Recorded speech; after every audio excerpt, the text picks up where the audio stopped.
આજે આપણે જોઈશું વિદ્યાર્થી મિત્રો હૃદયની આકૃતિ, જે ધોરણ 10ના ચેપ્ટર નંબર 6 જૈવિક ક્રિયાઓમાં આવે છે. ઘણા છોકરાઓ ભૂલો કરી રહ્યા છે, તો આપણે એવું કરીએ કે જેનાથી ભૂલ ન થાય. આ મેં દોરી કાઢેલી છે. આપણે સાઈડમાં હું ફરીથી શીખવાડું છું તમને લોકોને.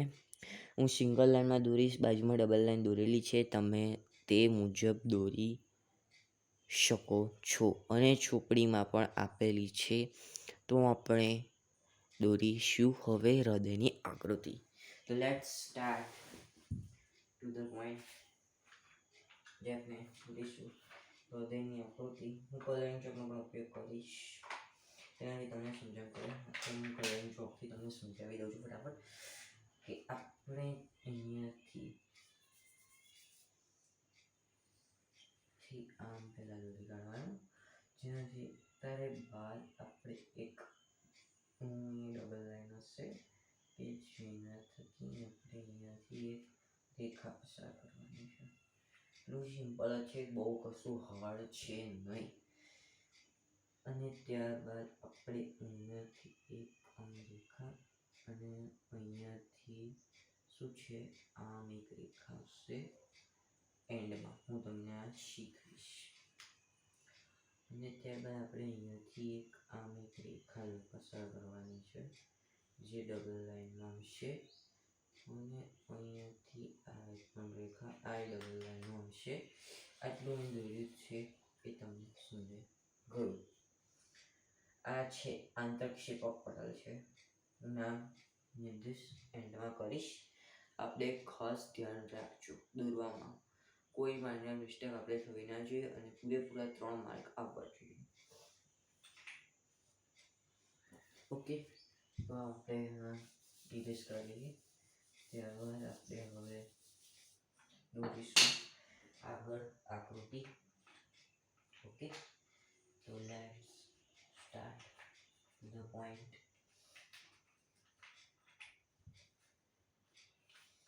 આગળની આકૃતિ આપણે આ રીતના દોરી થશે. અહીંયાથી મેં સમજાવ્યું તે રીતના એક રેખા છે, જે પણ ડબલ લાઈનમાં છે, બધું જ. ઓકે, ત્યારબાદ અહીંયાથી એક રેખા હશે, આમ હશે, આમ છે. ઓકે, ત્યારબાદ પણ અહીંયાથી પણ એક રેખા હશે. ઓકે, તમે શીખવાનું છે, કોઈ જ મજાકમાં લેવાનું નથી. આ વસ્તુ થોડી હાર્ડ છે, પણ ઇઝી છે. કોઈ જ છે નહીં, મન પર હાવી થવા દેવાનું નહીં કે આકૃતિ હાર્ડ છે. તેથી આમ દોરી કાઢીશું. આ ડબલ્યુટીમાં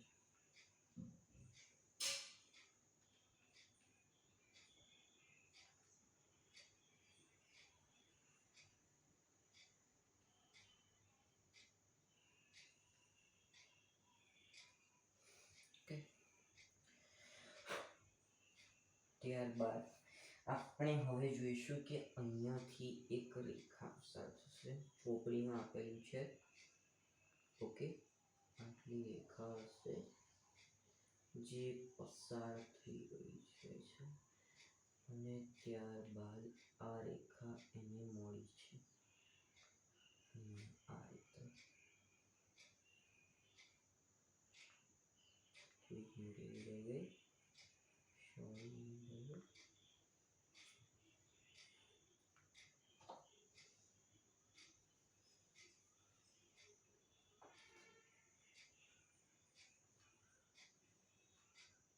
ઓકે. ત્યારબાદ આપણે અહીંયાથી મેં બતાવ્યું એમ અહીંયા કે આપણે અહીંયાથી શું કરવાનું, આવી આની શું ઉલટી, મીન્સ કે લેફ્ટ સાઈડ આકૃતિ દોરવાની છે. ઓકે, ત્યારબાદ આપણે અહીંયાથી એક રેખા પસાર થઈ છે, જે આ મુજબ છે. સિંગલ લાઈન દોરી છું, અહીં પણ ડબલ લાઈન છે. અહીંયાથી પણ એક રેખા આવે છે, અને જોઈન્ટ આપી દેવાનું, અને આને એરા પણ હું શીખવાડીશ, ચિંતા ના કરશો. Okay, let's start.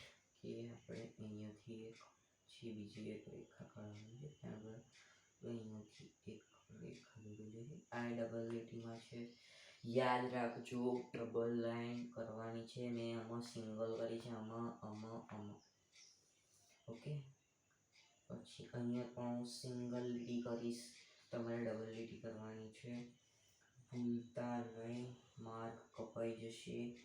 ઓકે, અહીંયા પણ છે કંઈક જોવાનું. ઓકે, ત્યારબાદ અહીંયાથી આપણે એક અહીંથી આમ કરીએ, આવું કંઈક છે. ઓકે, ત્યારબાદ અહીંયા આમ બે જોઈન્ટ થાય છે છેડા, જેના લીધે લોહી પમ્પિંગ ને આગળ વધે છે.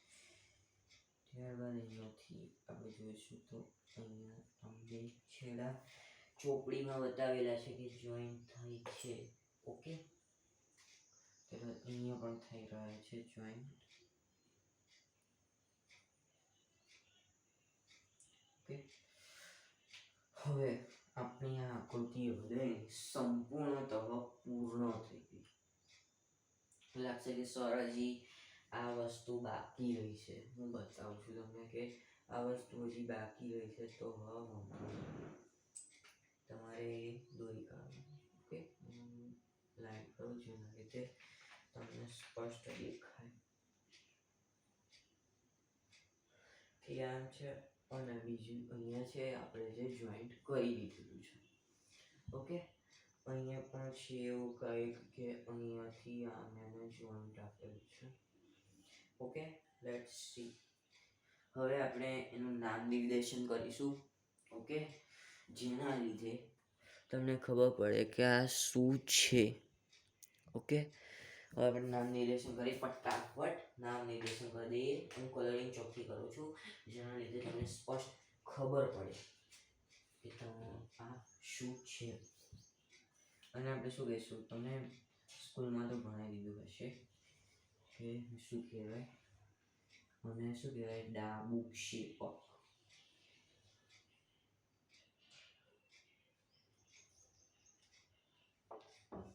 ઓકે, અને આને શું કહેવાય તો પછી જમણું ક્ષેપક.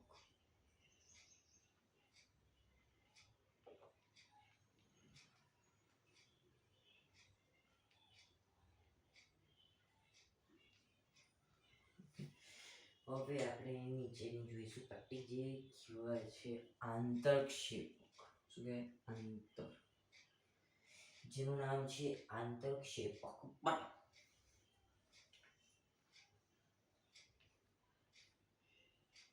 આંતરક્ષેપક પટલ. ઓકે, ત્યારબાદ આપણે જોઈશું શીરાઓ. હવે ત્યારબાદ આપણે એના એરા શીખીશું. ઓકે, નામ નિર્દેશન પછી હવે આપણે જોઈએ કર્ણકો. અને કહેવાશે ડાબું કર્ણક અને જમણું કર્ણક.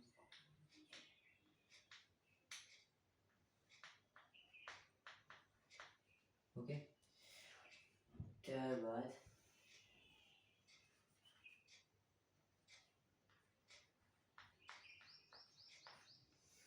આપણે હવે જોઈશું શું કહેવાય, શિરા ધમનીકાંડ, આરોહી ધમનીકાંડ.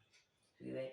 આરોહી ધમનીકાંડ જોઈશું, જે કઈ હશે એ તમને બતાવી દઉં કે જે હશે અહીંયા આરોહી ધમનીકાંડ. શું કહેવાય? આરોહી. આ પૂછાતું હોય છે કોક વાર, આરોહી ધમનીકાંડ ક્યાં આવેલી છે.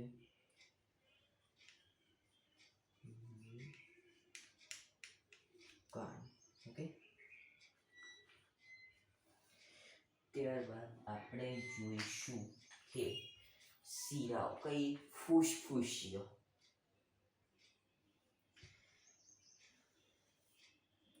તો આ હશે, આ છે અહીંયા આવેલું છે આ. આ શું છે? ફૂસફૂસીય. થોડુંક હું દૂર લખું તો તમને ખબર પડે. એ છે ફૂસફૂસીય શું છે? શીરા. ઓકે. ઓ અંદર અનેક શિરાઓ આવેલી છે તેના માટે, અને આને કહેવાશે ફૂસફૂસની ધમની.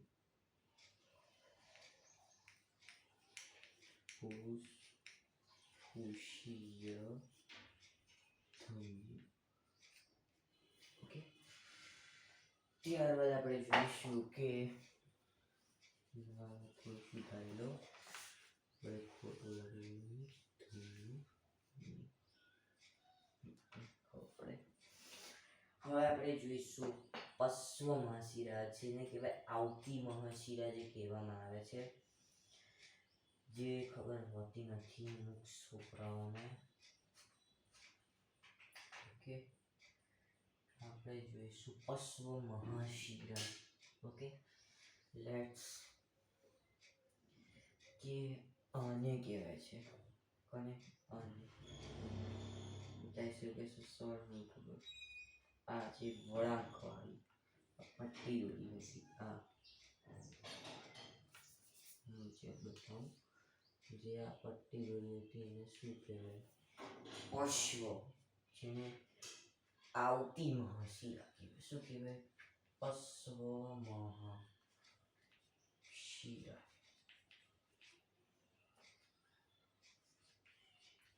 પશ્વ મહાશિરા. ઓકે. જેને આવતી મહાશિરા પણ કહેવામાં આવે છે, જેમનું તમને ખબર હોવી જરૂરી છે. ઓકે. Let's start. આપણે આગળ કહીએ છીએ આનું બીજું નેમ છે આવતી મહાશિરા. આવતી મહાશિરા. હવે આપણે જોઈશું કે અગ્ર મહાશિરા. કઈ? અગ્ર મહાશિરા કઈ આવેલી હોય છે? જે આપણે અહીંયા આ વચ્ચેનો જે ભાગ છે એમાં શું આવેલું હોય છે? અગ્ર મહાશિરા.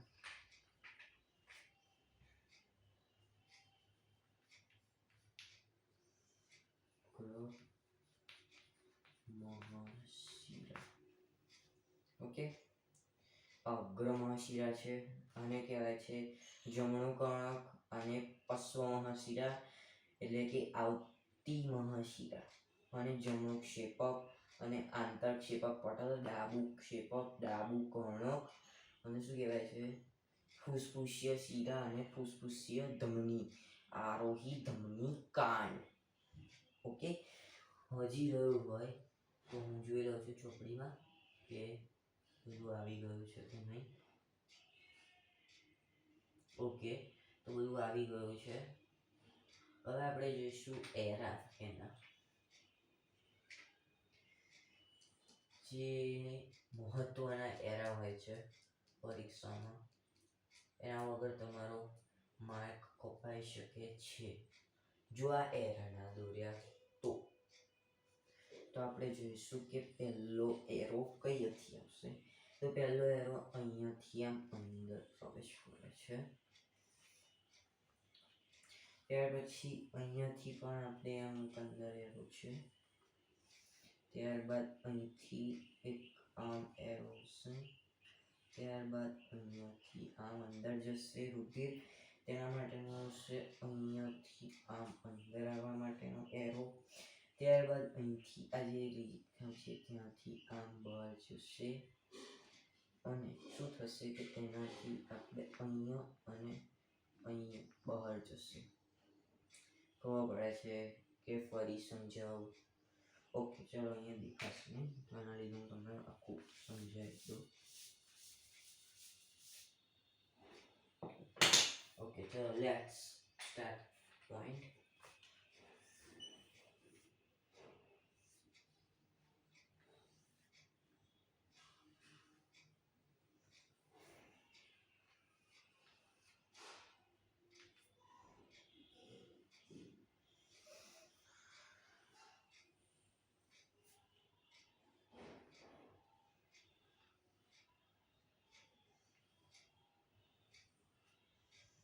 જેનાથી તમને ખબર પડે. બરાબર ના ખબર પડે તો પૂછવું સાહેબને તમારા ક્લાસમાં. ઓકે, મૂંઝાશો નહીં, કોઈ હાર્ડ આકૃતિ નથી આ એકદમ ઇઝી જે આકૃતિ છે. થી આપણે એક આકૃતિ છે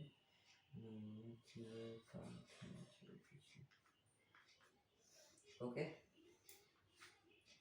તો પહેલો એરો છે કે પહેલો એરો છે આવે છે એ અહીંયાથી આમ કરશે. કયો? આમ. અહીંયાથી પણ શું થશે? આમ કરશે. તો પછી આ જે ભેગા થાય છે એ અહીંયા અને અહીંયાથી જે ભેગા આવે છે અહીંયા પણ આવે છે. બે સેમ. સમજીએ? ત્યારબાદ અહીં જે રુધિર આવે, સમજવામાં મિસ્ટેક કરશો નહીં, બહુ માર પડશે. આ જે રુધિર છે આગળ જશે, આમ નીકળશે બેની બાજુ. ઓકે, અને પછી અહીંયાથી પણ એક રુધિર આમ આવતું હોય છે. ઓકે, ત્યારબાદ આપણે જોઈશું કે અહીંયા જે છે વી શેપ છે બંને બાજુ. આમાં આપણે હવે જોઈ લો છો કે ચોકડીમાં છે કોઈ રહી ગઈ નથી ને, તો આપણે હવે અહીંયાથી એક બહાર બે જાય છે જે બતાવે